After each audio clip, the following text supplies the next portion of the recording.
முருகன் பக்தர்கள் அனைவருக்கும் அன்பு வணக்கங்கள். என் அன்பு குழந்தையே, மிக மிக அவசரமான செய்தியை கூறவே உன்னிடம் நான் இப்பொழுது வந்திருக்கின்றேன். என்னப்பா சொல்கிறீர்கள்? என்னிடம் என்ன கூற வேண்டும் என்ற பதற்றத்துடனே நீ கேட்கின்றாய்.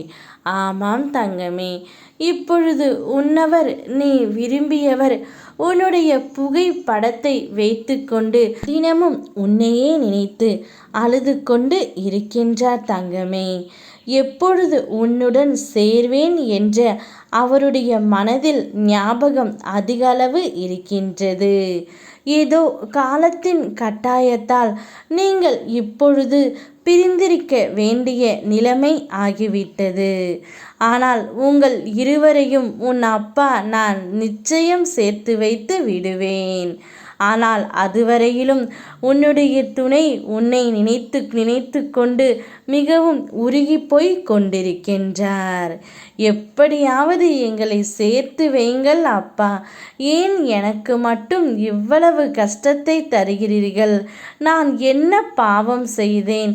என் துணையை என்னிடமிருந்து ஏன் பிரித்து வைத்தீர்கள் என்று உன்னுடைய துணை என்னிடம் கெஞ்சும் பொழுது அவருடைய மனம் எந்த அளவிற்கு உன்மேல் பாசம் இருக்கின்றது என்பது உனக்கு புரிகின்றதா தங்கமே?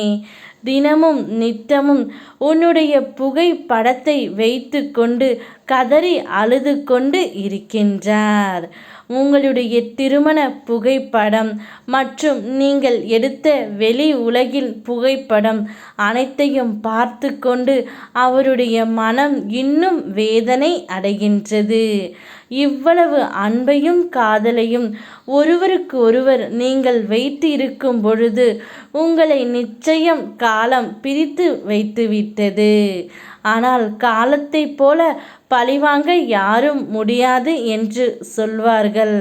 ஆனால் நிச்சயம் அந்த காலமே உங்களை சேர்த்து வைத்துவிடும் தங்கமே.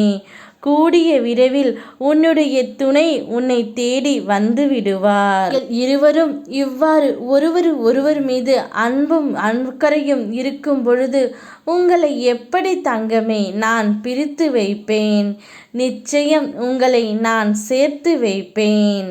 அதற்கான நேரமும் காலமும் இதோ உன் அருகிலேயே வந்துவிட்டது.